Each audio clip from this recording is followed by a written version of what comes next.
Welcome everyone to Maluka IAS. ये हमारी second class है। लास्ट क्लास में हमने फंडामेंटल ड्यूटीज़ के बारे में पढ़ा था। In today's class we are going to discuss about anti defection law. काफ़ी इंटरेस्टिंग टॉपिक है ये, पॉलिटिक्स से रिलेटेड है।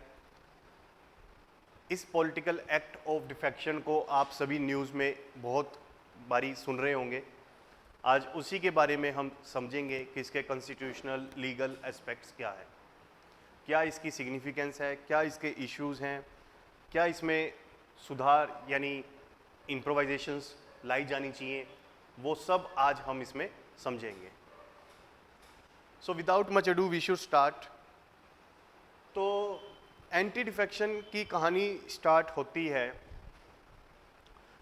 1960s और 70s में। एंटी डिफेक्शन को समझने से पहले एक बात मैं आपको ब्रीफली समझाना चाहूँगा, वो ये है कि आप सभी को पता है कि 18 ईयर से अबव वोट करते हैं इलेक्शन में। 18 ईयर से अबव वोट करते हैं इलेक्शंस में। हम किस चीज़ के लिए वोट करते हैं? अपने एमपी यानी मेंबर ऑफ पार्लियामेंट और हमारे एमएलएज यानी मेंबर ऑफ लेजिस्लेटिव असेंबलीज को चुनने के लिए, इनको चुनने के लिए हम वोट करते हैं। तो फिर ये एमपीज एमएलएज जब हम चुनते हैं, जिस पार्टी के सबसे ज़्यादा एमपीज या एमएलएज होते हैं, और मोर प्रिसाइसली जिसके 50% से ज़्यादा एमपी एमएलएज होते हैं, वो सरकार बनाता है, वो सरकार बनाता है। फॉर एग्जाम्पल, हमने 2019 में अपने एमपीज चुने। अपने एमपीज चुने तो 545 टोटल लोकसभा सीट्स थी, 545 टोटल मेंबर ऑफ पार्लियामेंट चुने गए। उसमें बीजेपी को मोर देन 300 सीट्स आई, यानी 50% से ज़्यादा सीट्स आई, तो उसकी सरकार बन गई, उसकी सरकार बन गई। ऐसे पंजाब में अराउंड अप्रोक्सीमेटली 117 सीट्स हैं, उसमें कांग्रेस की 50% से ज़्यादा सीट्स आई, 60 से ज़्यादा सीट्स आई, उसकी सरकार बन गई। तो ये सब बहुत बेसिक कॉन्सेप्ट है और मुझे लगता है कि आप सभी इस कॉन्सेप्ट से अवेयर भी हो, अवेयर भी हो। आप सभी को पता है कि दो तरह के कैंडिडेट्स होते हैं इलेक्शंस में। पहला होता है जो पार्टी एफिलिएटेड कैंडिडेट होता है। कोई बीजेपी का कैंडिडेट है जो इलेक्शन लड़ रहा है, कोई कांग्रेस का है, कोई समाजवादी पार्टी का है, कोई बीएसपी का है, कोई टीडीपी का है, कोई टीएमसी का है।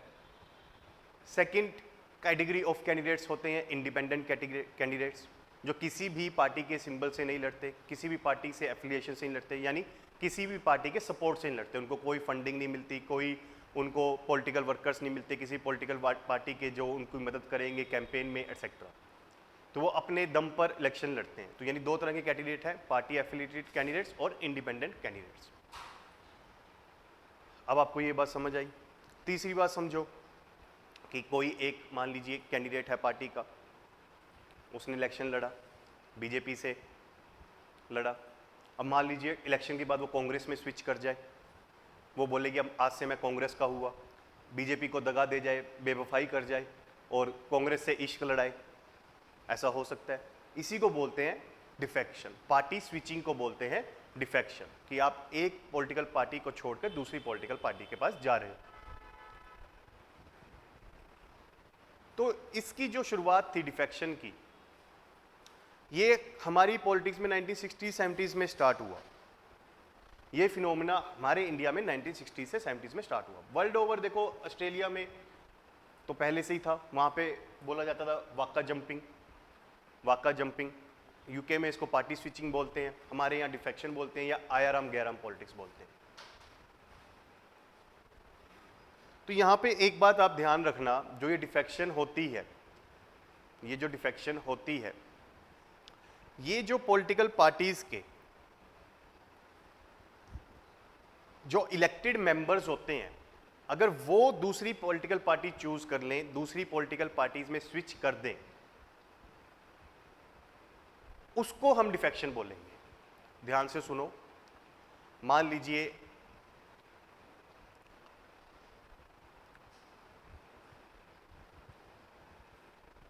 मान लीजिए कि कैंडिडेट हैं रीता बहुगुणा, कांग्रेस की थी, वो बीजेपी में शिफ्ट कर गई।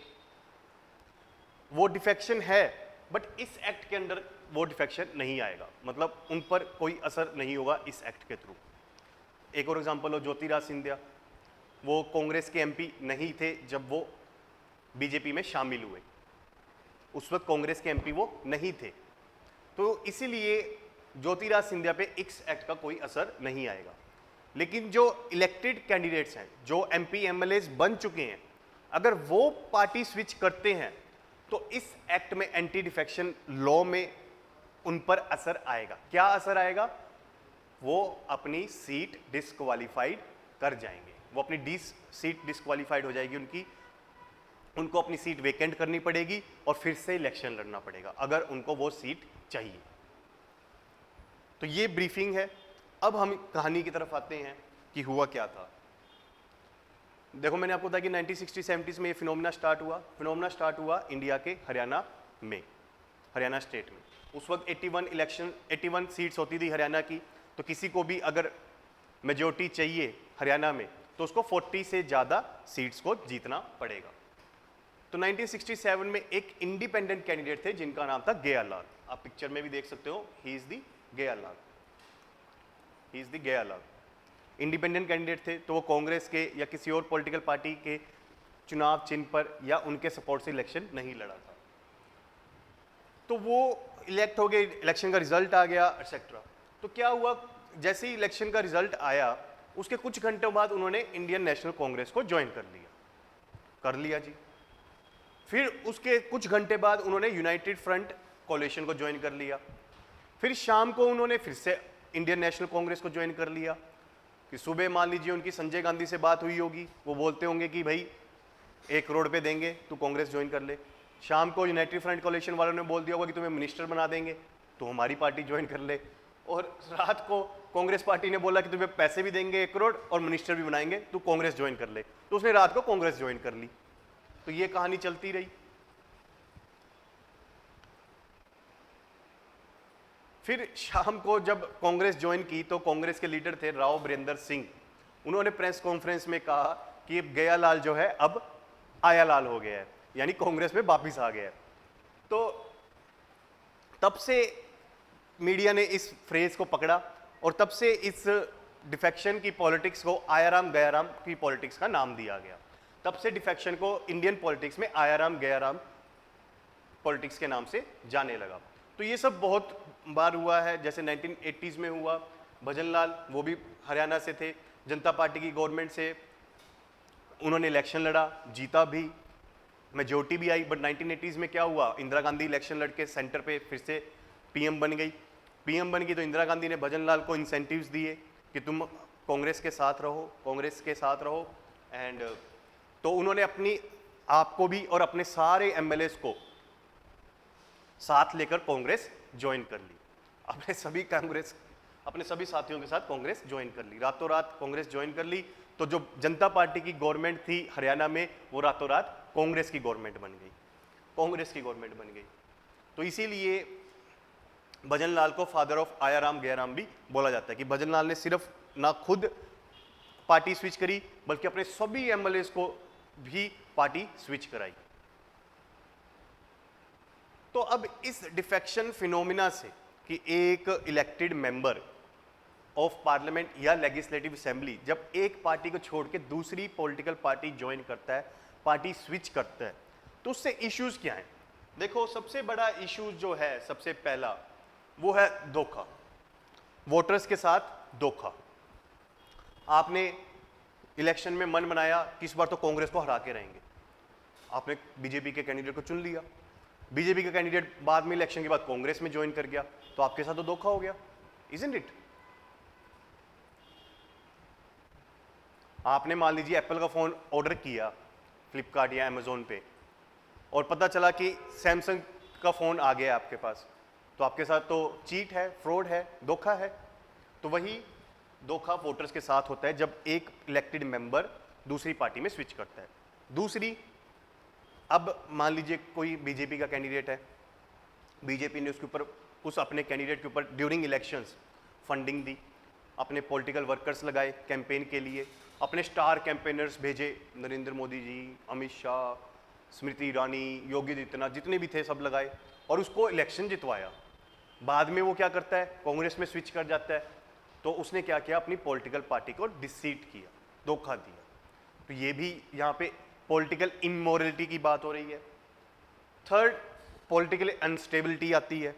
आपने देखा होगा मध्य प्रदेश में रिसेंट एग्जांपल है जहाँ पे कमलनाथ की कांग्रेस की गवर्नमेंट चल रही थी, ज्योतिराज सिंधिया के जो मानने वाले एमएलएस थे उन्होंने कमलनाथ को सपोर्ट करना छोड़ दिया, कमलनाथ की सरकार गिर गई, बीजेपी के शिवराज सिंह चौहान की सरकार बन गई, शिवराज सिंह चौहान की सरकार बन गई। तो there is a political instability in Madhya प्रदेश।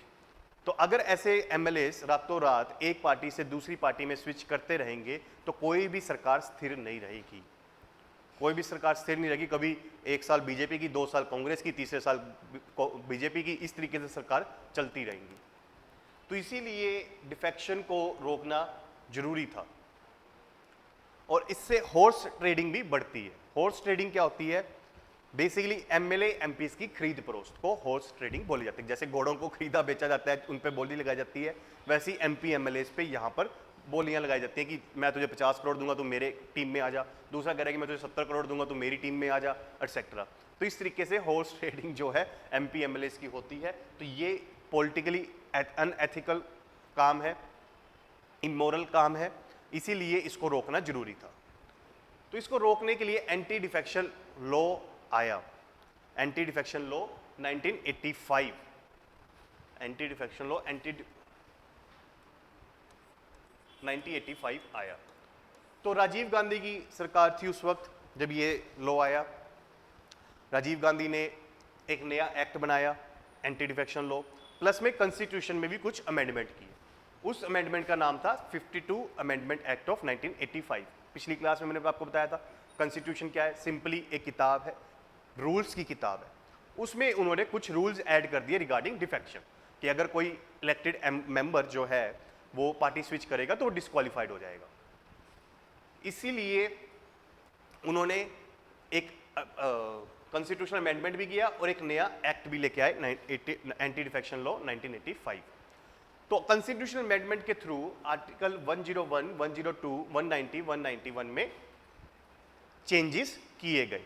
क्या चेंजेस किए गए, उसमें बेसिकली डिफेक्शन वाले प्रोविजंस ऐड कर दिए गए, डिफेक्शंस वाले प्रोविजन ऐड कर दिए गए और एक पूरा नया schedule, the 10th schedule constitution में ऐड किया गया। शेड्यूल क्या होता है, शेड्यूल सिंपल है जी। आपने कोई किताब, कोई भी किताब आपने पढ़ी हो, आपकी बेशक जो एकेडमिक बुक्स हैं आपने वो भी पढ़ी होगी, उसमें आपने ऑब्जर्व किया होगा कि किताब का होता है, चैप्टर्स होते हैं, उसके अंदर चैप्टर्स में कुछ पॉइंट्स होते हैं। कई बार क्या होता है कि उन पॉइंट्स की डिटेलिंग जो होती है वो किताब के एंड में लिखी होती है, कोई टेबल, कोई लिस्ट, कोई डाटा, कोई इंफॉर्मेशन कई बार किताब के एंड में लिख दी जाती है, जिसको बोलते हैं हम अपेंडिक्स। अपेंडिक्स हम बोलते हैं।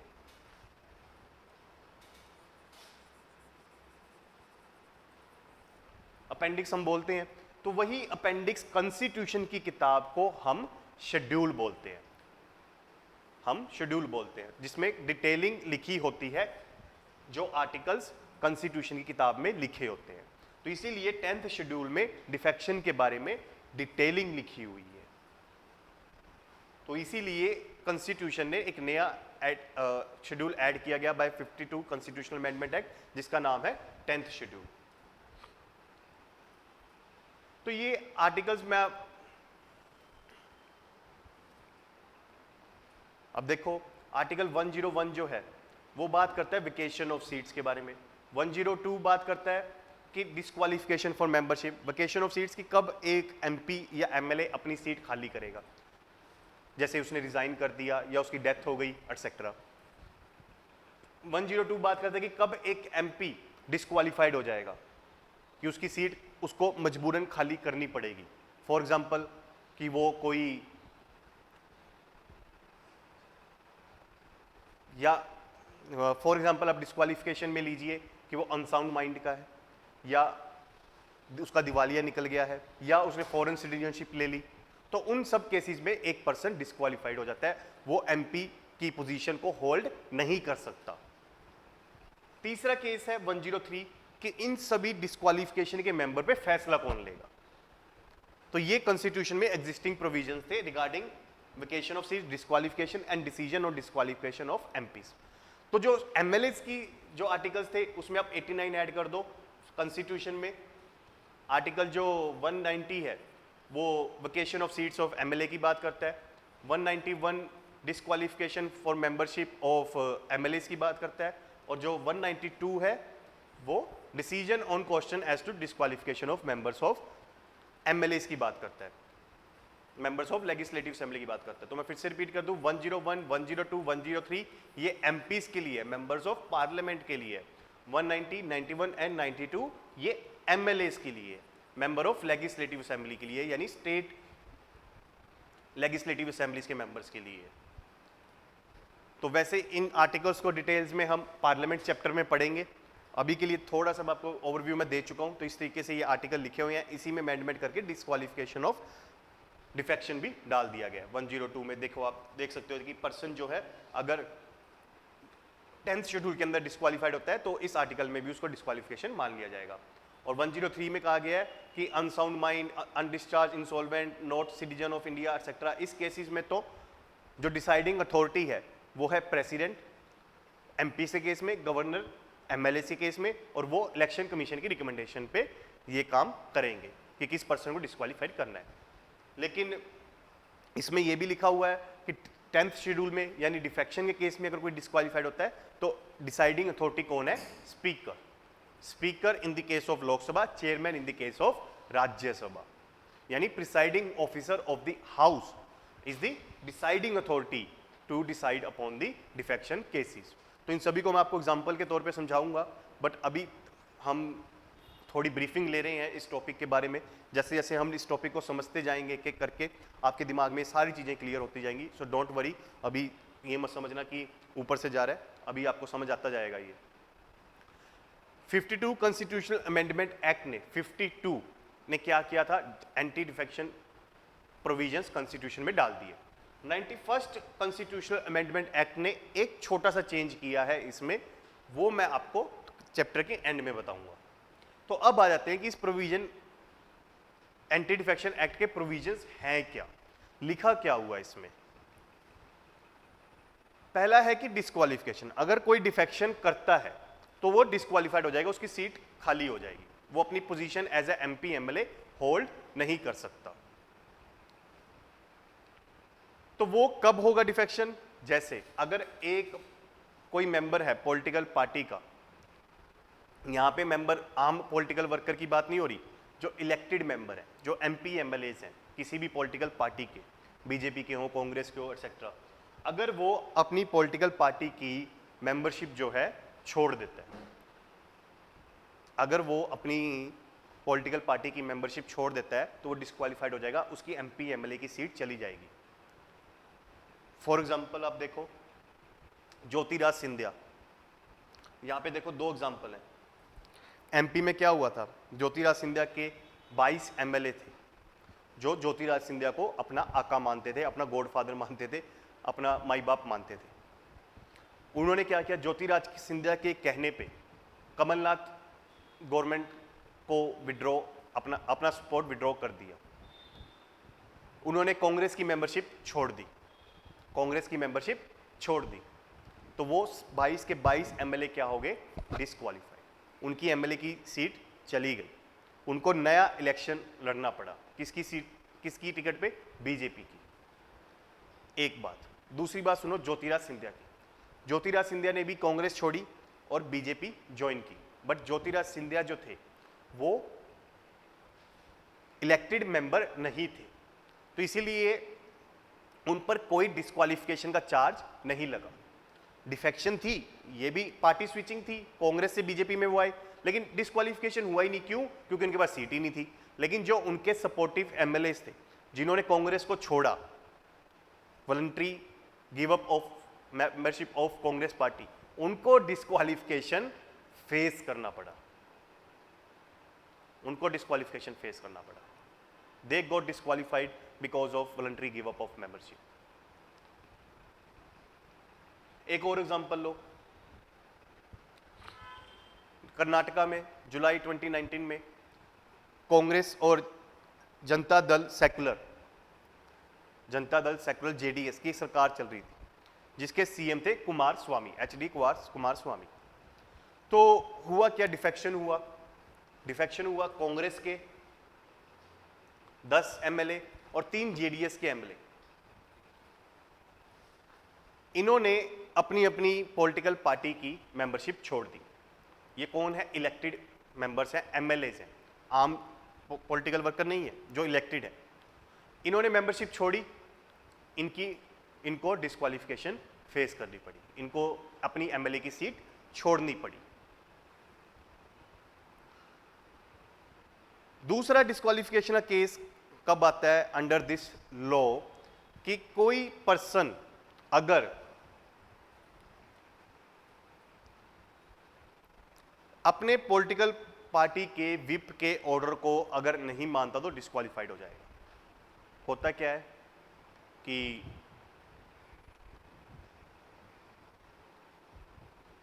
पार्लियामेंट में या स्टेट लेजिस्लेचर में हर डिसीजन किससे लिया जाता है, वोटिंग से।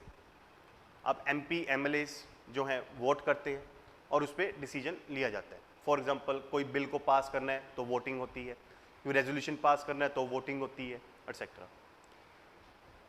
अगर कोई मेंबर होता क्या है कि पॉलिटिकल पार्टी ने अपने अपने एक विप अपॉइंट किए हुए हैं।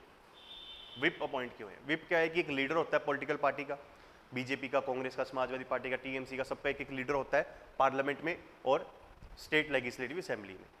वो ऑर्डर जारी करता है, वो एक ऑर्डर जारी करता है कि सभी एमपी एमएलए को, उस पॉलिटिकल पार्टी को फेवर में या अगेंस्ट में कैसे वोटिंग करनी है। फॉर एग्जांपल आर्टिकल 370 को एबरोगेट किया गया, तब बीजेपी ने अपना ऑर्डर जारी किया अपने एमपीज के लिए, राज्यसभा में भी और लोकसभा में भी, कि आप सभी को इन फेवर वोट करना है, in favour of abrogation of article 370 vote करना है। सिमिलरली कांग्रेस ने भी एक ऑर्डर जारी किया, उसने अभी सभी एमपीज को बोला, राज्यसभा के भी और लोकसभा के भी, कि आपको अगेंस्ट वोट करना है, अगेंस्ट अबोरोगेशन ऑफ आर्टिकल 370 वोट करना है। अब इंडिविजुअल एमपी चाहे उस ऑर्डर से सहमत हो या ना हो, लेकिन उसको वैसे ही वोट करना पड़ेगा। अगर वो नहीं करता, अगर वो इस ऑर्डर को नहीं मानता, उसका उल्लंघन करता है, उसको वायलेट करता है, उसको डिसोबे करता है, तो वो डिस्क्वालिफाइड हो जाएगा, उसको अपनी एमपी की पोजीशन छोड़नी पड़ेगी। ये लॉ यहां पे कहता है।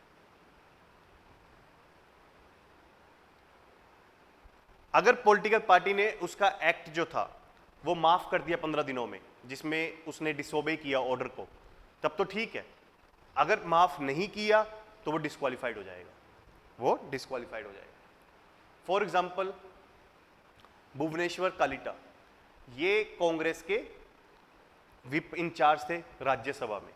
ये कांग्रेस के बिहाफ पे ऑर्डर जारी करते थे राज्यसभा एमपीज ऑफ कांग्रेस के लिए कि वो इस बिल पे, इस रेजोल्यूशन पे फेवर अगेंस्ट में किस तरीके से वोट करेंगे। कांग्रेस की high command, Sonia Gandhi and team and Rahul Gandhi and team ने ऑर्डर जारी किया कि आर्टिकल 370 के अबोरोगेशन का हम विरोध करेंगे, हम अगेंस्ट में वोटिंग करेंगे। तो भूपेंद्र कालिया जो थे वो इस ऑर्डर से इत्तेफाक नहीं रखते थे, सहमत नहीं थे। तो उन्होंने क्या किया कि इस ऑर्डर को डिसोबे करने से अच्छा रिजाइन ही कर दिया। अगर वो डिसोबे कर देते, पार्टी विप के अगेंस्ट वोटिंग करते, तो वो डिस्क्वालिफाइड हो जाते। वो क्या हो जाते? डिस्क्वालिफाइड। एक और एग्जांपल आप लो, हरीश रावत की कांग्रेस लेड गवर्नमेंट थी उत्तराखंड में 2016 में। वहां पे क्या हुआ, 9 कांग्रेस एमएलए थे, 9 कांग्रेस एमएलए थे। वो जो कांग्रेस एमएलए थे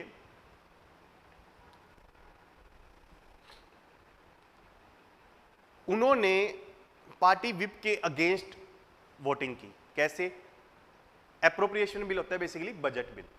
वहाँ पे बजट पास करवाना था हरीश रावत को, उसने अपने एमएलए को ऑर्डर दिया कि सभी इन favour of appropriation bill vote करेंगे, लेकिन जो 9 कांग्रेस एमएलए थे उन्होंने अगेंस्ट वोटिंग कर दिया, अगेंस्ट वोटिंग कर दिया। तो इसीलिए स्पीकर ने उन सबको क्या कर दिया, डिस्क्वालीफाइड। अब इंडिपेंडेंट मेंबर्स कौन होते हैं? जो किसी भी पॉलिटिकल पार्टी से एफिलिएशन नहीं रखते, किसी भी पॉलिटिकल पार्टी से एफिलिएशन रखते, वो अपने दम पर इलेक्शन लड़ते हैं और जीतते हैं। मैंने आपको लेक्चर के स्टार्टिंग में ही बताया। अगर वो किसी भी पॉलिटिकल पार्टी को आफ्टर इलेक्शन या आफ्टर गेटिंग इलेक्टेड ज्वाइन कर देते हैं तो डिस्क्वालीफाइड हो जाएंगे। यानी वोटर्स ने आप पे फेथ अपना दिया है कि आप किसी भी पॉलिटिकल पार्टी से बिलोंग नहीं करते, इसीलिए वोटर्स ने आपको वोट किया है। कांग्रेस, मान लीजिए आप वोटर हो, आपको कांग्रेस बीजेपी कोई पसंद नहीं है और आपने अपने एक इंडिपेंडेंट मेंबर को चुना है, तो आपसे ये एक्सपेक्टेशन है, आपकी ये एक्सपेक्टेशन है इंडिपेंडेंट मेंबर से कि वो किसी भी पॉलिटिकल पार्टी से कोई एफिलिएशन नहीं रखेगा। तो ज्वाइनिंग का मतलब ये होता है कि वो उस पॉलिटिकल पार्टी का फॉर्म भर दे और उसकी जो सब्सक्रिप्शन होती है, फॉर्म की जो फीस होती है वो भर दे और उस पॉलिटिकल पार्टी की मेंबरशिप ले ले। तो इसका एग्जांपल देखो कर्नाटका में, ये अभी की बात नहीं है, 2011 की बात है, 2011 की बात है। उस वक्त हुआ क्या कि बीएस येदियुरप्पा की सरकार थी, चल रही थी। तो बीएस येदियुरप्पा जो थे वो मेजोरिटी अपनी हार रहे थे, उनके पास 50% से ज़्यादा एमएलएस का सपोर्ट नहीं था। कांग्रेस ने एक नो कॉन्फिडेंस मोशन लेके आए स्टेट लेजिस्लेटिव असेंबली में। नो कॉन्फिडेंस मोशन होता है कि उस मोशन के थ्रू ये प्रूव कर दिया जाता है कि सरकार के पास मेजोरिटी नहीं है, 50% से ज़्यादा एमएलएस का सपोर्ट नहीं है। तो ये कांग्रेस लेके आई। उसमें उस नो कॉन्फिडेंस मोशन को जीतने के लिए बीएस येदियुरप्पा ने क्या किया, इंडिपेंडेंट मेंबर्स को बीजेपी ज्वाइन करवा दी, इंडिपेंडेंट मेंबर्स को बीजेपी ज्वाइन करवा दी, और ताकि उनके पास 50% से ज़्यादा एमएलएस का सपोर्ट हो।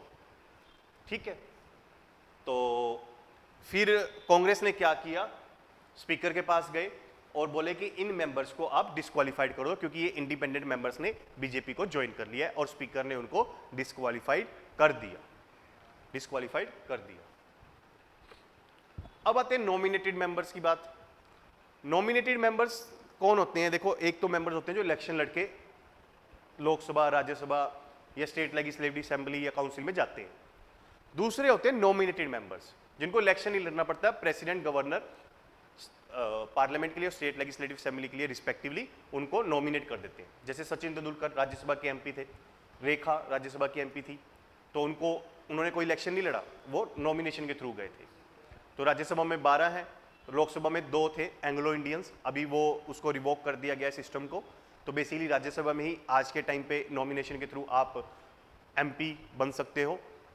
तो अगर ये नॉमिनेटेड मेंबर्स के रिगार्डिंग क्या प्रोविजन है कि जब वो उनका नॉमिनेशन हो गया, वो मेंबर ऑफ पार्लियामेंट बन गए, राज्यसभा के एमपी बन गए सपोज, तो विद इन 6 मंथ्स अगर वो कोई पॉलिटिकल पार्टी ज्वाइन कर ले तो ठीक है। अगर 6 महीने बाद कोई पॉलिटिकल पार्टी ज्वाइन करेंगे तब वो क्या फेस करेंगे? Disqualification. They would face disqualification then. तो इसका एग्जांपल देखो आप, स्वपन दास गुप्ता और सुब्रमण्यम स्वामी का। ये दोनों बीजेपी के लीडर्स हैं, दोनों ही बीजेपी के लीडर्स हैं। ये दोनों ही राज्यसभा के नॉमिनेटेड मेंबर्स हैं। तो कहानी क्या है?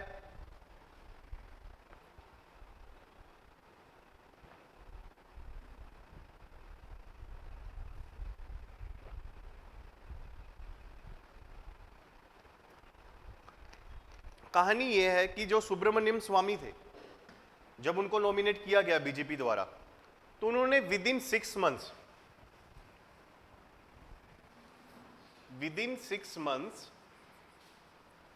बीजेपी को ज्वाइन कर लिया। विद इन 6 मंथ्स बीजेपी को ज्वाइन कर लिया, तो उनको कोई डिस्क्वालिफिकेशन फेस नहीं हुई। स्वपन दास गुप्ता वेस्ट बंगाल से थे, उन्होंने बीजेपी को ज्वाइन नहीं किया, डिस्पाइट द फैक्ट कि बीजेपी से वो बिलोंग करते हैं, लेकिन फॉर्मली बीजेपी को ज्वाइन नहीं किया, इंडिपेंडेंट रहे। ठीक है जी, कोई दिक्कत नहीं है। हुआ क्या फिर, वेस्ट बंगाल के इलेक्शंस आए अभी 2021 में, आप सभी ने देखा होगा। उसमें स्वपन दास गुप्ता को on BJP ticket MLA candidate declare किया गया, उनको एमएलए कैंडिडेट बीजेपी की टिकट से डिक्लेयर किया गया। तो टीएमसी के जो एमपीज थे राज्यसभा में, उन्होंने ऑब्जेक्शन उठाया, उन्होंने बोला कि उन्होंने जब एमएलए के कैंडिडेट वो बन गए हैं बीजेपी के, तो इसका मतलब उन्होंने बीजेपी ज्वाइन कर ली है। बीजेपी ज्वाइन कर ली है तो इसका मतलब आफ्टर 6 मंथ्स उन्होंने पॉलिटिकल पार्टी ज्वाइन कर ली है, तो उनको डिस्क्वालीफाइड किया जाए। ये गया राज्यसभा के चेयरमैन के पास इशू। स्वपन दास गुप्ता ने क्या किया, अपने सीट से रिजाइन कर दिया कि इससे पहले कोई उनको चेयरमैन डिस्क्वालीफाइड करते, राज्यसभा के प्रिजाइडिंग ऑफिसर उनको डिस्क्वालीफाइड करते, उससे पहले ही स्वपन दास गुप्ता ने रिजाइन कर दिया। रिजाइन कर दिया, चलो मामला खत्म हो गया। अगर वो रिजाइन ना करते तो वो डिस्क्वालीफाइड हो जाते। आगे बढ़ते हैं। अब इन डिस्क्वालिफिकेशंस में कुछ एक्सेप्शंस भी हैं जी, कुछ एक्सेप्शंस भी हैं। पहली एक्सेप्शन थी, अभी नहीं है, पहले थी, कि अगर किसी पॉलिटिकल पार्टीज के इलेक्टेड मेंबर्स, जो एमपी एमएलएज हैं, नॉर्मल पार्टी वर्कर्स नहीं, इलेक्टेड मेंबर्स, उनमें से अगर 1/3 मेंबर्स रिजाइन कर दे तो वो डिस्क्वालिफिकेशन नहीं माना जाएगा। ये कहना था 52 कॉन्स्टिट्यूशनल अमेंडमेंट एक्ट का। लेकिन इस प्रोविजन को 91st कॉन्स्टिट्यूशनल अमेंडमेंट एक्ट ने डिलीट कर दिया, क्योंकि दूसरी पॉलिटिकल पार्टी को, पहली पॉलिटिकल पार्टी को तोड़ने के लिए सिर्फ 1/3 मेंबर्स का सपोर्ट चाहिए था। अगर 1/3 मेंबर्स मिल गए तो वो पार्टी टूट गई, तो इससे तो पॉलिटिकल इंस्टेबिलिटी मेंटेन रहेगी। यानी कहने का मतलब ये था कि 52 कॉन्स्टिट्यूशनल अमेंडमेंट रिटेल डिफेक्शन को, यानी इंडिविजुअल डिफेक्शन को तो बैन करता है, उस पर डिस्क्वालिफिकेशन लाता है, होलसेल डिफेक्शन को, 1/3 डिफेक्शन को अलाउड कर रहा है, तो ये गलत था। तो इसीलिए इस प्रोविजन का मिसयूज हो रहा था। ऑपोजिशन की पार्टी क्या करती थी कि रूलिंग पार्टी के 1/3 एमएलएस को अपने पास बुलाती थी, उनको पैसों का लालच देती थी, उनको बोलती थी कि तुम्हें मिनिस्टर्स बना दूंगी मैं, तुम मुझे सपोर्ट करो। तो 1/3 मेंबर्स स्विच कर जाते थे ऑपोजिशन पार्टी के पास और उसको सपोर्ट करने लग जाते थे, तो रूलिंग पार्टी गिर जाती थी, ऑपोजिशन पार्टी की सरकार बन जाती थी। तो ये खेल चल रहा था, राजनीतिक खेल, पॉलिटिकल गेम चल रही थी। तो इसीलिए 91st कॉन्स्टिट्यूशनल अमेंडमेंट एक्ट 2003 में प्रोविजन कर दिया गया कि अगर किसी पॉलिटिकल पार्टी के इलेक्टेड मेंबर्स यानी एमपी एमएलएस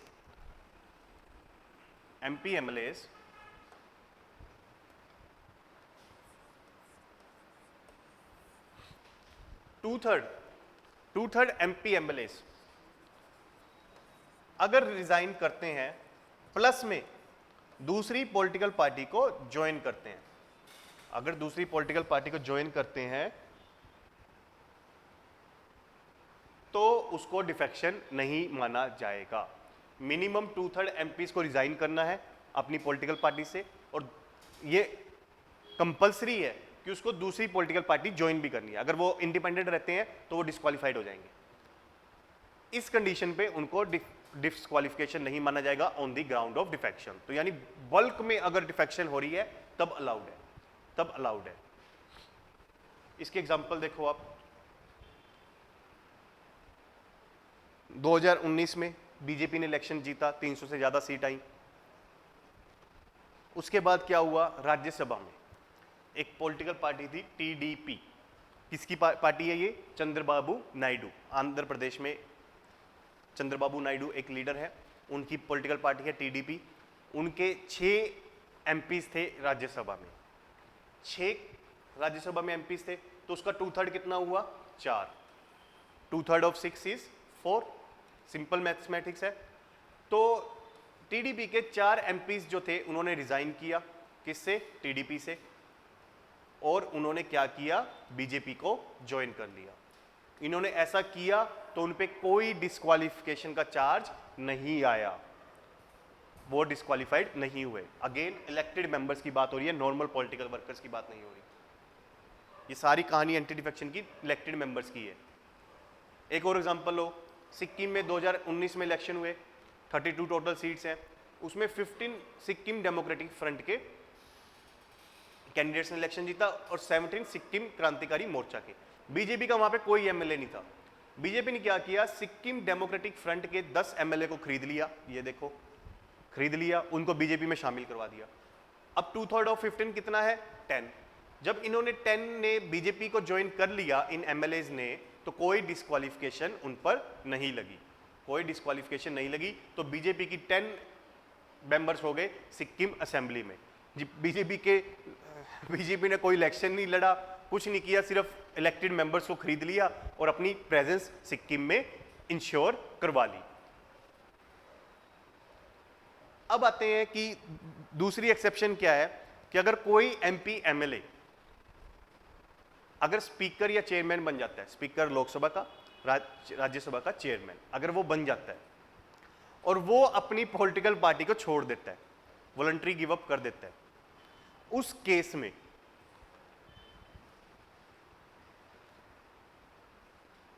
केस में स्पीकर या चेयरमैन डिस्क्वालिफाइड नहीं होंगे।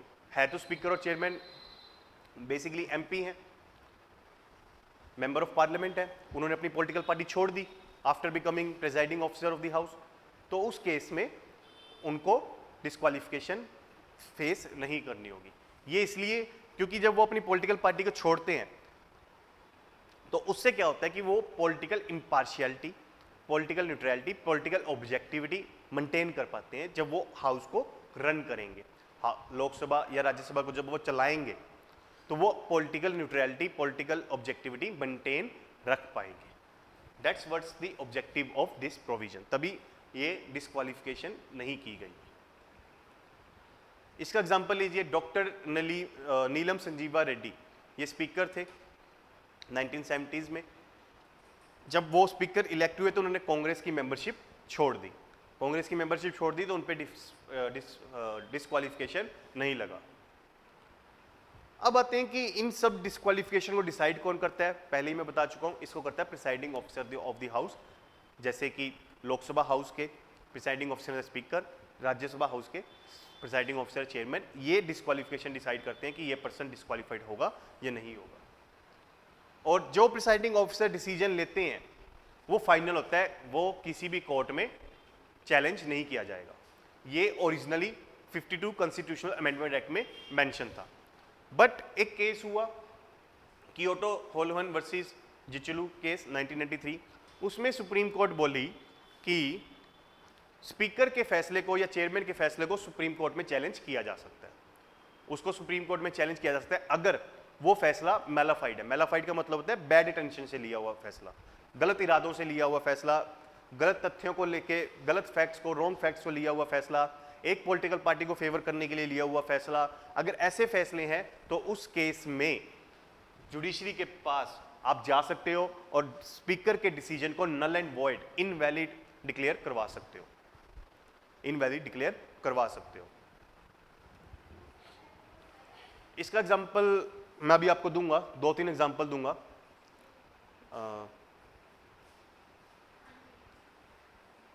और प्रिसाइडिंग ऑफिसर के पास पावर भी है कि वो रूल्स बना सकती है रिगार्डिंग एंटी डिफेक्शन, और उस रूल्स को हाउस के पास देने होते हैं। हाउस जो है उसको अप्रूव कर सकता है, मॉडिफाई कर सकता है, रिजेक्ट भी कर सकता है। तो ये रूल्स जैसे प्रिसाइडिंग ऑफिसर ने बनाए हैं एग्जांपल के तौर पे, कि कोई मेंबर है ऑफ पार्लियामेंट, उसने दूसरी पॉलिटिकल पार्टी ज्वाइन कर ली, तो उस केस में जब तक दूसरा कोई एमपी कंप्लेंट ना दर्ज करे टू द स्पीकर और चेयरमैन, तब तक स्पीकर और चेयरमैन उसको डिस्क्वालीफाई नहीं करेंगे। कहने का मतलब सुओ मोटो वो डिस्क्वालीफाई नहीं कर सकते। सुओ मोटो मीन्स अपनी मर्जी से, अपनी तरफ से इनिशिएटिव लेकर वो किसी को डिस्क्वालीफाई नहीं कर सकते। वो on the written complaint from others वो एक्ट करेंगे किसी पर्सन को डिस्क्वालीफाई करने में। दूसरा रूल बनाया हुआ है कि जिस पर्सन को डिस्क्वालीफाई करने की बात की गई है उसकी डिफेंस आपको सुननी पड़ेगी, उसकी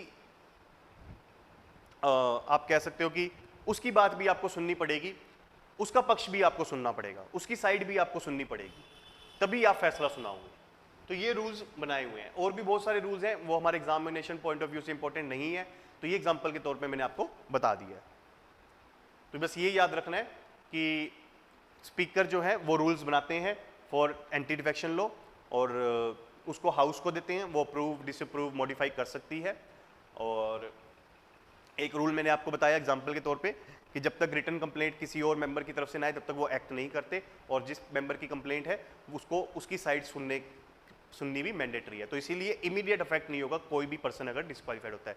ऐसा नहीं है कि आज किसी ने पॉलिटिकल पार्टी दूसरी ज्वाइन कर ली तो वो डिस्क्वालीफाइड हो जाएगा। फॉर एग्जाम्पल मैं आपको दूंगा, मुकुल रॉय वेस्ट बंगाल में है, एमएलए है बीजेपी की टिकट से, अब उन्होंने टीएमसी ज्वाइन कर ली है, तो ऐसा नहीं है कि जैसी जिस दिन उन्होंने टीएमसी ज्वाइन की उसी दिन वो डिस्क्वालीफाइड हो जाएंगे ना। जो उसके लिए क्या करना होगा, बीजेपी के एमएलए को स्पीकर को कंप्लेंट देनी होगी कि मुकुल रॉय ने टीएमसी ज्वाइन कर ली है। फिर स्पीकर जो है मुकुल रॉय को बुलाएंगे, उनका पक्ष सुनेंगे, फिर उसके बाद फैसला लेंगे कि मुकुल रॉय को डिस्क्वालीफाइड करना चाहिए क्या नहीं करना चाहिए। अगर मान लीजिए वो करते हैं कि मुकुल रॉय को डिस्क्वालीफाइड नहीं करते, वो कहते हैं कि ये नेशन के इंटरेस्ट में था कि मुकुल रॉय ने टीएमसी को ज्वाइन कर दिया, तो उस केस में आप सुप्रीम कोर्ट जा सकते हो, क्योंकि स्पीकर का जो एक्शन है इस इमेजिनरी इस हाइपोथेटिकल सिचुएशन में वो मैलाफाइड है, वो ऑब्जेक्टिव नहीं है, वो फैक्चुअली रॉन्ग है। तो उस केस में आप सुप्रीम कोर्ट जा सकते हो और स्पीकर के फैसले को नल एंड वॉइड डिक्लेयर करवा सकते हो और उस पर्सन को डिस्क्वालीफाइड करवा सकते हो। अब 91st कॉन्स्टिट्यूशनल अमेंडमेंट एक्ट 2003 ने कुछ अमेंडमेंट्स किए हैं।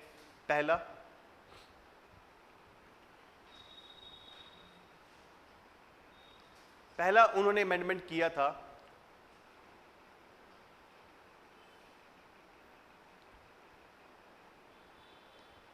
पहला अमेंडमेंट जो मैंने आपको बता चुका हूं वो यही है कि 1/3 मेंबर्स अगर रिजाइन करते हैं तो पहले डिस्क्वालिफिकेशन उसको नहीं माना जाता था, डिफेक्शन नहीं माना जाता था, अब माना जाता है। और दूसरा कह दिया कि 2/3 मेंबर्स अगर रिजाइन करते हैं और दूसरी पॉलिटिकल पार्टी ज्वाइन करते हैं तो उसको डिफेक्शन नहीं मानेंगे, उसको डिस्क्वालिफिकेशन उस केस में नहीं होगा। दूसरा उन्होंने अमेंडमेंट किया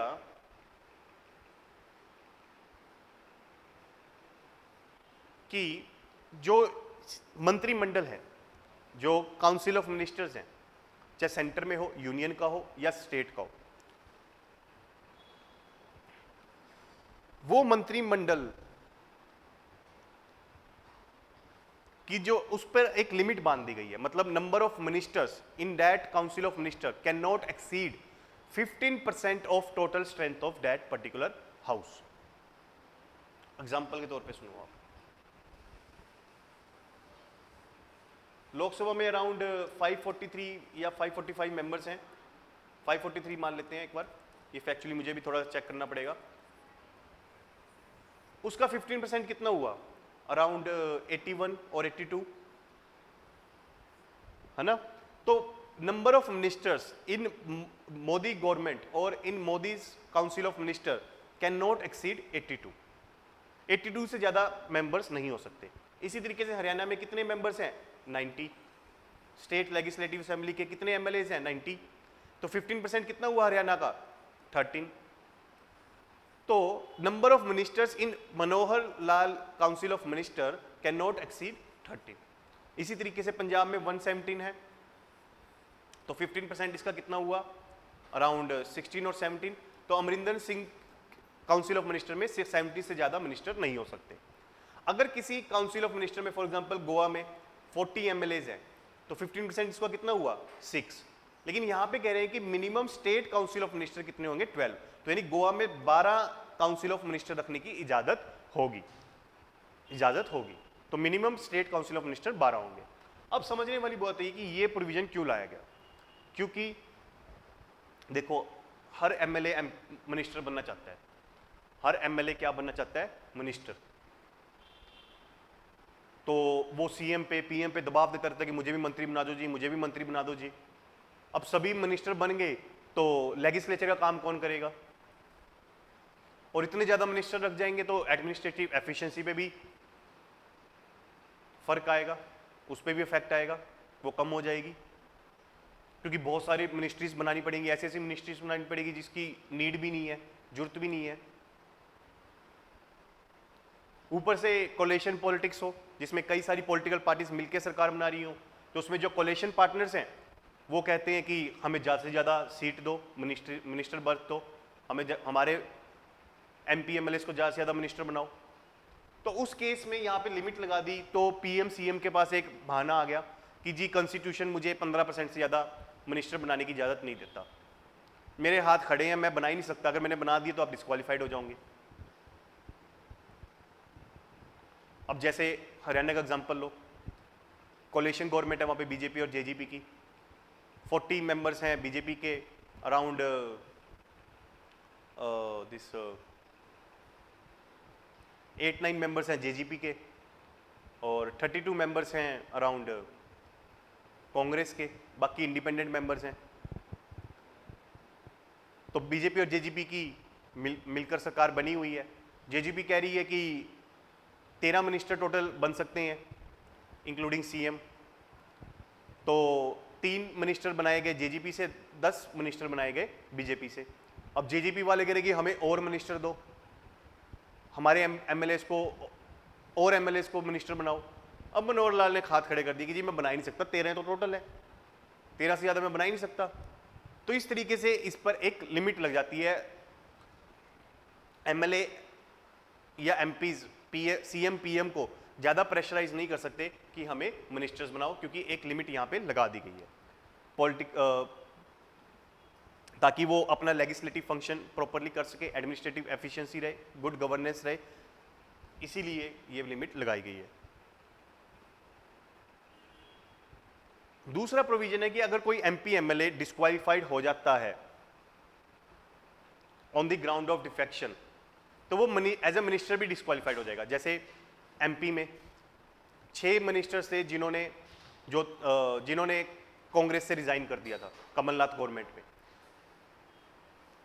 तो उन्होंने रिजाइन किया MLA की अपनी मेंबरशिप से, तो वो एज ए मिनिस्टर भी डिस्क्वालीफाइड हो गए थे। ऐसा नहीं है कि MLA आप मतलब पॉलिटिकल पार्टी छोड़ रहे हो, आपने पॉलिटिकल पार्टी छोड़ दी, आप मिनिस्टर बने रहोगे, ऐसा नहीं हो सकता।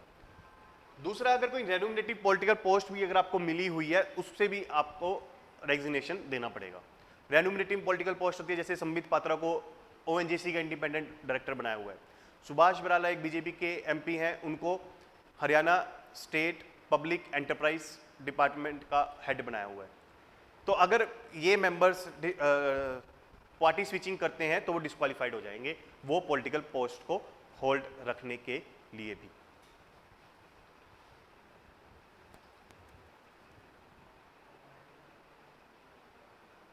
तो अब आते हैं वैल्यूएशन पे, लास्ट पार्ट है हमारी डिस्कशन का। तो इस एक्ट के एडवांटेजेस क्या हैं, पॉजिटिव क्या है, इंपॉर्टेंस क्या है, सिग्निफिकेंस क्या है। पहली कि ये पॉलिटिकल डिफेक्शन को रोकती है फॉर मटेरियल बेनिफिट्स। होता क्या है कि अमित शाह क्या करते हैं, किसी दूसरी पॉलिटिकल पार्टी की, मान लीजिए सरकार है, कांग्रेस की है या TMC की है, कहीं भी किसी भी दूसरी पॉलिटिकल पार्टी की कहीं भी सरकार है, वो क्या करते हैं, एक तरफ रखते हैं बंदूक, दूसरी तरफ रखते हैं पैसा। बंदूक नॉट इन लिटरली सेंस, एक तरफ रख देते हैं कि तू हमारी BJP को ज्वाइन कर, अदरवाइज तेरे ऊपर मैं ED लगा दूंगा, इनकम टैक्स डिपार्टमेंट लगा दूंगा, CBI लगा दूंगा। अगर तू मेरी पॉलिटिकल पार्टी ज्वाइन करता है, BJP ज्वाइन करता है, तो तेरे को 100 करोड़ रुपए भी मिलेंगे। अब फायदा नुकसान तू सोच ले अपना। अब इंसान कहेगा कि यार मैं BJP को ज्वाइन करूंगा, एक तो पैसे मिल जाएंगे, ऊपर से क्या पता मिनिस्टर भी बना दे, तीसरा इनकम टैक्स डिपार्टमेंट CBI से भी बच जाऊंगा, तो बेहतर है कि BJP ज्वाइन कर लो। तो वो ऑपोजिशन पार्टी की सरकार तोड़ देता है और BJP की सरकार बना देता है। तो ये डिफेक्शन से रुक रहा है, कम हो रहा है। अगर डिफेक्शन लॉ ना हो तो कोई भी सरकार स्थिर नहीं रह सकती। BJP कांग्रेस की सरकार तोड़ती रहेगी, कांग्रेस BJP की सरकार तोड़ती रहेगी, वो MP MLAs को लालच ही देती रहेगी, और उस लालच के चक्कर में कोई भी स्थिर सरकार नहीं बन पाएगी। तो इसीलिए एक एथिकल पॉलिटिक्स की निर्माण की फाउंडेशन एक कंस्ट्रक्शन एंटी डिफेक्शन लॉ कर रहा है। फिर स्टेबिलिटी है सर। अब नरेंद्र मोदी के पास 300 सीटें हैं, उसको पता है कि 5 साल में PM रहूंगा, वो अपना काम अच्छे से कर सकता है, जो भी उसको रिफॉर्म्स लेने हैं, जो भी उसकी स्कीम्स चलानी है चला सकता है। क्योंकि उसको पता है कि उसको सरकार गिराने के लिए कम से कम 200 एमपी कांग्रेस को खरीदने पड़ेंगे, और 200 एमपी को खरीदना नेक्स्ट टू इम्पॉसिबल है। तो पॉलिटिकल स्टेबिलिटी रहती है, करप्शन कम होता है। करप्शन किस चीज़ का? हॉर्स ट्रेडिंग का, एमपी एमएलएस का, वो कम होता है। इलेक्शन एक्सपेंडिचर कम होता है। बारी बारी सरकारें गिरती रहेंगी तो बारी बारी इलेक्शन भी कराने पड़ सकते हैं। और इसमें जो वो स्प्लिट एंड मर्जर का प्रोविजन है, 2/3 का जो प्रोविजन दिया गया कि 2/3 एमपी एमएलए अगर रिजाइन करते हैं और दूसरी पॉलिटिकल पार्टी भी ज्वाइन करते हैं, तो वो एक फ्लेक्सिबिलिटी भी दे रहा है कि अगर कोई पॉलिटिकल पार्टी के मेंबर्स अगर दूसरी पॉलिटिकल पार्टी को ज्वाइन करना चाहते हैं तो वो कर सकते हैं। ऐसा भी नहीं है कि बिल्कुल ही रिजिडिटी है कि आप एक बार किसी एक पॉलिटिकल पार्टी के टिकट से मेंबर ऑफ पार्लियामेंट या मेंबर ऑफ लेजिस्लेटिव असेंबली बन गए तो आप उसके बाद अपनी चॉइस को चेंज कर ही नहीं सकते, आप कोई और पॉलिटिकल पार्टी सिलेक्ट ही नहीं कर सकते। ऐसा भी नहीं है। अगर 2/3 मेंबर चाहें तो वो डेमोक्रेटिक अलाइनमेंट, रीअलाइनमेंट कर सकते हैं। पॉलिटिकल फ्लेक्सिबिलिटी उनको दी गई है। और इस एक्ट की एक और खासियत है कि पॉलिटिकल पार्टीज को कॉन्स्टिट्यूशनल रिकॉग्निशन दिया गया। 10th शेड्यूल के अंदर पॉलिटिकल पार्टीज वर्ड मेंशन है, तो कॉन्स्टिट्यूशन में पहली बार पॉलिटिकल पार्टीज का जिक्र किया गया। उससे पहले पॉलिटिकल पार्टीज वर्ड मेंशन नहीं था कॉन्स्टिट्यूशन में। 52 कॉन्स्टिट्यूशनल अमेंडमेंट के थ्रू पॉलिटिकल पार्टीज को कॉन्स्टिट्यूशन में जगह मिली। क्रिटिसिज्म क्या है इस एक्ट का? सबसे पहला तो है कि ये डिसेंट और डिफेक्शन में डिफरेंशिएट नहीं करता। अब मान लीजिए आर्टिकल 370 पे कांग्रेस के एमपीज अबोरगेशन ऑफ आर्टिकल 370 के फेवर में वोट करना चाहते थे, तो इसका मतलब अगर वो वोट कर दे तो इसका मतलब ये थोड़ा ना कि वो बीजेपी के हो गए। अगर कोई बीवी है आपकी, अगर वो किसी और के साथ बात कर लेती है 10 मिनट, तो इसका मतलब ये थोड़ा ना कि वो उसकी होगी, वो उसने आपके साथ बेवफाई कर ली या उसके रिश्ते किसी और के साथ हो गए। ऐसा नहीं होता। तो यहां पे डिसेंट को खत्म किया जा रहा है। कोई इंडिविजुअल एमपी अपना इंडिविजुअल स्टैंड नहीं ले सकता। अगर मान लीजिए बीजेपी के एमपीज फार्म लॉज पे डिसएग्री करते थे तो वो वोट कर ही नहीं सकते अगेंस्ट फार्म लॉज, या कांग्रेस के एमपी फार्म लॉज को सपोर्ट कर रहे हैं तो वो इंडिविजुअली वोट कर ही नहीं सकते in favour of farm laws. उनको जो पार्टी हाईकमांड ने बोल दिया वही उनको मानना पड़ेगा। तो इंडिविजुअल कंसाइंस जो है, अंतरात्मा जो है एमपीज की, वो मार दी गई है। वो अपना इंडिविजुअल स्टैंड ले ही नहीं सकते। जो उनके पॉलिटिकल आका बोलेंगे वही उनको करना पड़ता है। तो उनका इंडिविजुअल रोल पार्लियामेंट्री डेमोक्रेसी में खत्म हो रहा है।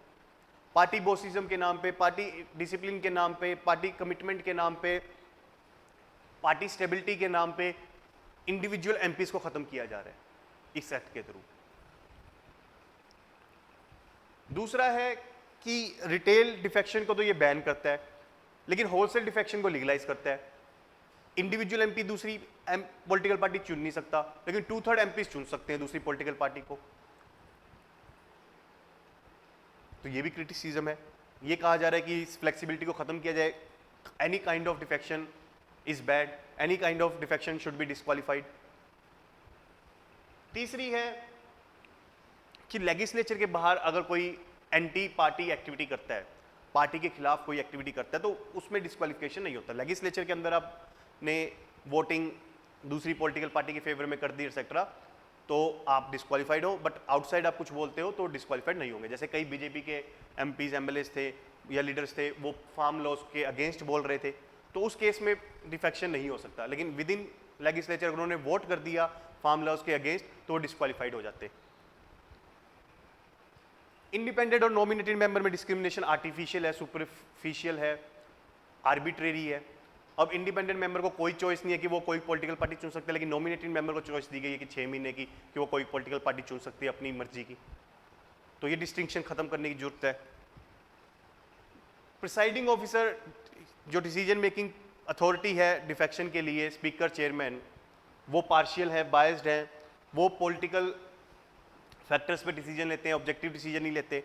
वो अपनी पॉलिटिकल पार्टी को सपोर्ट करते हैं। अगर कांग्रेस का स्पीकर है तो वो कांग्रेस को सपोर्ट करेगा, बीजेपी का तो बीजेपी को सपोर्ट करेगा। एग्जांपल के तौर पे देखिए कि वो किस तरीके से मालाफाइड डिसीजन लेते हैं जिसको सुप्रीम कोर्ट में चैलेंज करना पड़ता है। आप एग्जांपल लीजिए एमपी का, कांग्रेस के एमएलए जो थे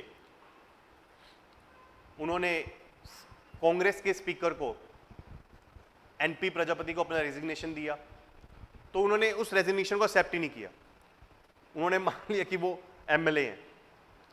क्यों नहीं किया? क्योंकि दिग्विजय सिंह, कमलनाथ कोशिश कर रहे थे कि उन एमएलए से कॉन्टैक्ट हो जाए, उनसे फ़ोन पे बात हो जाए और उनकी घर वापसी करवा दे ताकि वो बीजेपी को ज्वाइन ना करे। वो चाहते थे कि उनकी सरकार बनी रहे।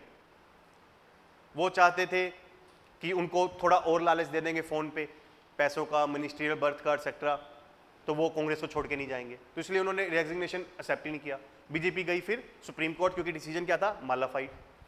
सुप्रीम कोर्ट ने कहा कि अगर एमपी या एमएलए कह रहे हैं कि वो कांग्रेस को रिजाइन करना चाहते हैं तो करो उसको रिजाइन, उसको डिस्क्वालीफाइड कर दो। Why are you acting against the wishes of these MLA? तो फिर सुप्रीम कोर्ट की जजमेंट के बाद उनको उनकी एमएलए की रेजिग्नेशन एक्सेप्ट करनी पड़ी और उनको डिस्क्वालीफाइड करना पड़ा। कर्नाटक में भी यही हुआ। स्पीकर थे KR. Ramesh, 14 rebel MLA, 11 Congress से, 3 जेडीएस से। उन्होंने रेजिग्नेशन किया, लेकिन उन्होंने रेजिग्नेशन एक्सेप्ट नहीं किया। बाद में किया तो उन्होंने क्या किया कि उनको डिस्क्वालीफाइड किया और ये भी कहा कि अगले जो रिमेनिंग टर्म है, मतलब मान लीजिए 2 साल हो चुके थे सरकार को, तो 3 साल पड़े थे, तो 3 साल के लिए भी वो नया इलेक्शन नहीं लड़ सकते। वो कोई नया इलेक्शन नहीं लड़ सकते, तो remaining term of the legislature के लिए वो डिस्क्वालीफाइड है।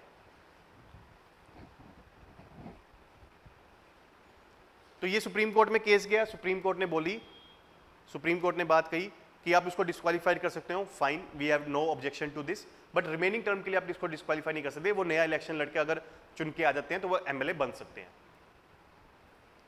ऐसी एपी में हुआ। आंध्र प्रदेश में 16 बीजेपी के यहाँ पे 21 कांग्रेस के एमएलए ने बीजेपी में डिफेक्ट किया, तो वहां के जो स्पीकर थे कांग्रेस के थे, उन्होंने क्या किया, जो बीजेपी को सपोर्ट कर रहे थे उनको तो डिस्क्वालीफाइड कर दिया, लेकिन बाद में जो कांग्रेस को सपोर्ट करने लगे थे उनको डिस्क्वालीफाइड नहीं किया। तो ये भी देखो मालाफाइड डिसीजन है। तो ये सब जो डिसीजन है जुडिशरी रिवर्स करती है। तो अब सजेशंस क्या है? देखो, एक तो स्पीकर को पॉलिटिकल पार्टी छोड़नी चाहिए अपनी, ताकि वो पॉलिटिकल ऑब्जेक्टिविटी रहे, न्यूट्रलिटी रहे, ताकि वो इम्पार्शली ऐसे डिसीजन ले सके। सेकंड है कि एमपीज को इंडिविजुअली वोट करने की राइट हो, किसी भी बिल पे, किसी भी रेजोल्यूशन पे, जैसा वो सही समझते हो वैसा वोट करें, लेकिन नो कॉन्फिडेंस मोशन पे, पार्टी विप पे वो वोटिंग करें। नो कॉन्फिडेंस मोशन होता है जिसमें पता चलता है कि गवर्नमेंट के पास मेजोरिटी है कि नहीं है, सिर्फ उस केस में उनको अलाउड होना चाहिए। National commission to review of the working of constitution ने एक बात कही कि जो डिस्क्वालिफिकेशन का इशू है वो प्रेसिडेंट गवर्नर डिसाइड करे on the advice of election commission, ये स्पीकर से पावर ले ली जाए, या फिर इंडिपेंडेंट एक नई अथॉरिटी क्रिएट करें जो ये डिसीजन लेगी। लॉ कमीशन ने एक बात की कि इंट्रा पार्टी डेमोक्रेसी को प्रमोट करना चाहिए, पार्टी हाई कमांड की पास इतनी पावर नहीं होनी चाहिए कि वो कुछ भी कर सके। लॉ कमीशन ने 173 रिपोर्ट में एक बात की कि ये जो स्प्लिट मर्जर का एग्जम्पशन है वो डिलीट कर दो, प्री पोल इलेक्टरल फंड्स को एज ए पार्टी मानी जाए, और जो विप है वो सिर्फ क्रिटिकल सिचुएशन ऑफ वोटिंग पे ही जारी किया जाए, मतलब जो नो कॉन्फिडेंस मोशन या कॉन्फिडेंस मोशन होता है उसी पे जारी किया जाए, उसके सिवा कहीं और जारी ना किया जाए। दिनेश गोस्वामी कमेटी ने कहा कि डिस्क्वालिफिकेशन जो है उन्हीं केसेस में होना चाहिए जहां पे मेंबर्स अपनी पार्टी को गिव अप करें या पार्टी डायरेक्शन के खिलाफ वोटिंग करें ड्यूरिंग नो कॉन्फिडेंस और कॉन्फिडेंस मोशन। तो ये प्रीलिम्स के क्वेश्चन है, आप देख सकते हो जितना हमने लेक्चर में पढ़ा सब कवर कर रहा है कि एंटी डिफेक्शन एक्ट कौन से शेड्यूल में है, ये 10th शेड्यूल में है। इसी तरीके से एक और क्वेश्चन पूछा गया कि कौन से शेड्यूल में एंटी डिफेक्शन लॉ है, सिमिलर सा क्वेश्चन है, again 10th schedule, question repeat हो रहे हैं यूपीएससी में। और इसी तरीके से मेंस का ये प्रीवियस ईयर क्वेश्चन है जिसमें पूछा गया कि हेल्थी कंस्ट्रक्टिव डिबेट्स जो है वो कम हो रही हैं, तो ये एंटी डिफेक्शन लॉ की वजह से कैसे कम हो रही हैं। तो आपको ये बताना है कि पार्टी विप से इंडिविजुअल एमपी बाउंड है, उनको फॉलो करना पड़ता है मैंडेटरी, इसीलिए वो अपना इंडिविजुअल स्टैंड नहीं ले पाते, इंडिविजुअल व्यू पॉइंट, अपना इंडिविजुअल ओपिनियन नहीं रख पाते किसी भी मैटर पे। तो ये सब आपको उस पर लिखना है। चलिए, ये हो गया हमारा टॉपिक कवर। तो जो इसकी प्रैक्टिस क्वेश्चन है प्रीलिम्स के और मेंस के वो आपको शेयर कर दिए जाएंगे अलग से पीडीएफ में, you have to practice it, और मेंस का आंसर आप मुझे लिख के दिखा सकते हो, I would check it. So that's all for today, I wish you happy learning and thank you very much to all of you.